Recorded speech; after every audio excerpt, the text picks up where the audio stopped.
کا یہاں اگر ہم لفظی مطلب دیکھیں تو اس کا مطلب یہ ہوتا ہے کہ ایک چھوٹی قوم ایک بڑی قوم کے علاقے میں آباد ہو. یعنی ایک چھوٹی قوم ہے وہ ایک بڑی قوم ہے اور اس کے پاس جو ہے وہ زمین کا ٹکڑا ہے, اس میں آباد ہونا قومیت کہلاتا ہے. کہ تشکیل کا مطلب ہوتا ہے بناوٹ. یعنی یہاں مطلب ہم یہ کہہ سکتے ہیں کہ قومیت کی تشکیل قوموں کا بننا کی دو بنیادیں ہیں. ایک وہ جو مغربی مفکرین فکر کرنے والے, سوچ بچار کرنے والے نے قائم کی. دوسری وہ جو رسول مقبول صلی اللہ علیہ وسلم کی قائم کی ہوئی ہے. اہل مغرب کے رہنے والے اہل مغرب نے خاندانی, نسلی اور قبائلی بنیادوں میں ذرا وسعت پیدا کر کے قومیت کی تشکیل جغرافیائی حدود پر استوار کی. استوار کرنے کا مطلب ہوتا ہے قائم کرنا, اور کہا کہ قوم وطن سے بنتی ہے. یعنی اگر آپ کے پاس زمین کا ٹکڑا ہے تب آپ ایک قوم ہیں, ورنہ آپ قوم نہیں ہیں. اور یہاں پہ قبائلی بنیادوں, خاندانی, نسلی خاندانی اور قبائلی گروہی, اس نظریے کی وجہ سے دنیا کے انسانوں کے درمیان تباہی کا جو دروازہ کھلا وہ دو عالمی جنگوں کے ہونے سے بخوبی ظاہر ہے. پھر لوگوں نے کہا کہ جب تک ہمارے پاس زمین کا ٹکڑا نہیں ہے تو ہم قوم نہیں ہیں. اسی وجہ سے قوموں نے ایک دوسرے سے لڑنا جھگڑنا شروع کر دیا. یہ وطنی قومیت کی بنیاد ہی پر لڑی گئی تھی, اور یہ وطنی قومیت جنوبی ایشیا کے مسلمانوں کو تحفظ دینے میں تو بالکل ہی ناکام تھی, کیونکہ جنوبی ایشیا کے مسلمان اس نظریے کے تحت ایک مجبور اقلیت بن جاتے. اقلیت کا مطلب ہوتا ہے تعداد میں کم ہونا. یعنی مسلمانوں کے پاس, برصغیر کے مسلمانوں کے پاس کیونکہ زمین کا ٹکڑا نہیں تھا, اس لیے وہ اس تصور قومیت پر پورا نہیں اترتے تھے. اگلے پیراگراف میں بتایا گیا ہے کہ قومیت کی دوسری بنیاد وہ ہے جو رسول مقبول صلی اللہ علیہ وآلہ وسلم نے امت اسلامیہ کی تشکیل کرتے وقت, امت اسلامیہ تمام مسلمان قوم تشکیل کرتے وقت قائم کی, جو مغرب کے تصور قومیت سے جدا ہے, الگ ہے. اس حوالے سے اقبال کے دو اشعار شامل کیے گئے ہیں جس میں آپ کا تصور اسلام میں بالکل واضح ہو جاتا ہے. اپنی ملت پر قیاس اقوام مغرب سے نہ کر, خاص ہے ترکیب میں قوم رسول ہاشمی. ان کی جمعیت کا ہے ملک و نسب پر انحصار, قوت مذہب سے مستحکم ہے جمعیت تیری.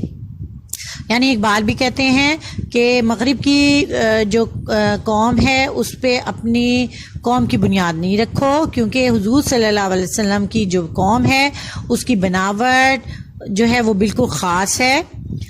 اب مغربی قومیت کا جو تصور ہے یا اس کی بنیاد ہے وہ ملک پر اور نسب کا مطلب ہوتا ہے حسب نسب, نسل پر, گروہ پر.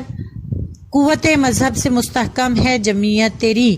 اور جبکہ مسلمانوں کی جو قومیت, تصور قومیت ہے, اس کی مضبوطی ہی صرف اور صرف مذہب ہے.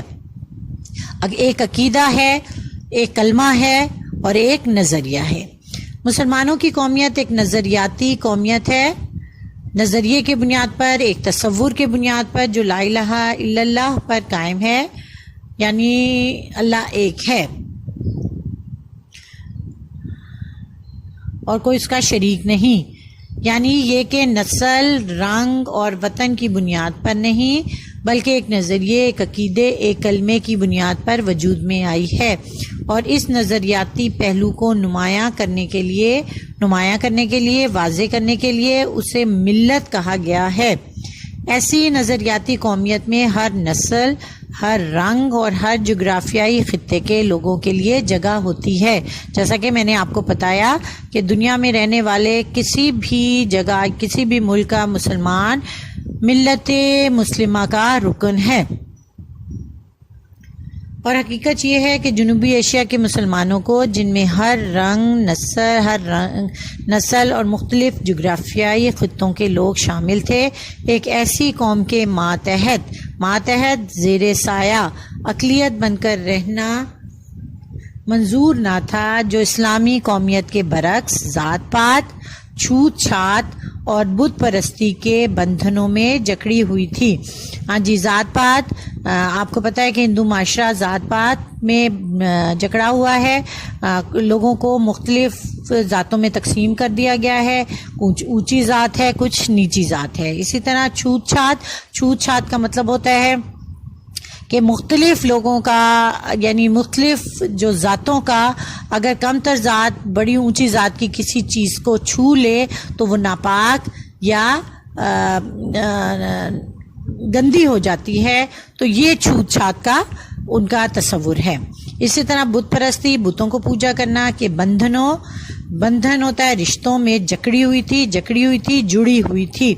چنانچہ انہوں نے اپنی جداگانہ قومیت یعنی اسلامی قومیت کی بنیاد پر اپنے لیے ایک الجدا وطن کا مطالبہ کیا، جس میں وہ اپنے عقیدے، اپنے نظریہ زندگی، اپنے طرز معاشرے میں رہنے کے طریقے، ضابطہ حیات بھی آپ اس کے کہہ سکتے ہیں، کے مطابق زندگی بسر کر سکیں اور ایک مسلمان کی حیثیت سے دور جدید کے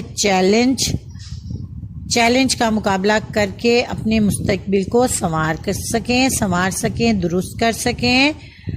چیلنج، مقابلے کے لیے للکارنا، مقابلے کے لیے بلانا۔ اسٹوڈنٹس، آخری پیج میں مصنف کہتے ہیں کہ ہمیں اس بات کو بھی اچھی طرح ذہن نشین کر لینا ذہن میں بٹھا لینا کہ نظریہ پاکستان میں اسلامی زندگی اور قدروں کا تصور بنیادی حیثیت رکھتا ہے۔ اخوت یعنی بھائی چارہ، مساوات یعنی برابری، عدل یعنی انصاف، دیانت، خدا ترسی یعنی اللہ سے ڈرنا، انسانی ہمدردی اور عظمت کردار کی بلندی کے بغیر نظریہ پاکستان کو فروغ نہیں ہو سکتا۔ نظریہ پاکستان کا مقصد محض ایک حکومت قائم کرنا نہیں تھا، کیونکہ مسلمانوں کی حکومتیں ایشیا اور افریقہ میں پہلے سے موجود تھیں۔ نظریہ پاکستان کا مقصد اسلامی اصولوں کی ترویج کا مطلب رواج دینا، اشاعت کا مطلب پھیلانا، اور اہل عالم یعنی تمام دنیا کے لوگوں کے لیے مثالی یعنی نمونے کے طور پر مملکت، حکومت کا نمونہ فراہم کرنا تھا، پیش کرنا تھا۔ پاکستان قائم کرنے کا فیصلہ ہندوؤں کو بہت ناگوار گزرا، برا لگنا۔ انہوں نے پوری کوشش کی کہ یہ مملکت قائم نہ ہونے پائے۔ ان کے پاس دولت اور طاقت تھی، جنوبی ایشیا میں ان کی اکثریت تھی، لیکن چونکہ قیام پاکستان کا مطالبہ حق اور انصاف پر مبنی تھا یعنی اس کی بنیاد تھا، اس لیے حکومت برطانیہ کو مجبور ہونا پڑا اور قائد اعظم محمد علی جناح کی پرخلوص کا مطلب ہوتا ہے اخلاص سے بھری ہوئی قیادت کا مطلب ہوتا ہے رہنمائی، مسلمانوں کے یقین، اتحاد اور عمل پہم کا مطلب ہے مسلسل کوشش کی وجہ سے 14 اگست 1947 کو پاکستان معرض وجود میں آ گیا، دنیا کے نقشے پر ظاہر ہو گیا۔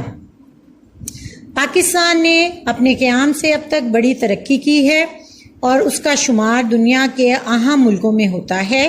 اگر ہم یہ چاہتے ہیں کہ پاکستان اور زیادہ ترقی کرے اور ہمیشہ ترقی کرے تو ہمیں نظریہ پاکستان کو ہر وقت پیش نظر سامنے رکھنا پڑے گا۔ اس کی بدولت ہم پاکستان کو زیادہ مستحکم، مضبوط اور شاندار یعنی شان و شوکت والا بنا سکتے ہیں۔ آخری پیراگراف میں مصنف کہتے ہیں کہ نظریہ پاکستان کا مقصد پاکستان کو ایک اسلامی اور فلاحی مملکت بنانا ہے۔ فلاحی مطلب بھلائی والی۔ ہمیں ایسا کوئی قدم نہیں اٹھانا چاہیے جس کی وجہ سے خدا اور اس کے رسول صلی اللہ علیہ وآلہ وسلم کے سامنے شرمندہ ہونا پڑے۔ ہمارا جینا اور مرنا پاکستان کے لیے ہونا چاہیے۔ قومی مفاد کا مطلب ہوتا ہے فائدہ، کے سامنے ذاتی مفاد کو دل سے نکال دینا چاہیے. ہر قسم کی گروہ بندی کا مطلب ہے مختلف یا الگ الگ جماعتوں میں تقسیم ہونا، سے بالا تر ہو کر، اوپر ہو کر، اونچے ہو کر، یعنی اس کو ایک طرف رکھ کے تمام مسلمانوں کی فلاح اور بہبود کی کوشش کرنا. بہبود کا مطلب ہوتا ہے بہتری. نظریہ پاکستان کو فروغ دینا ہے.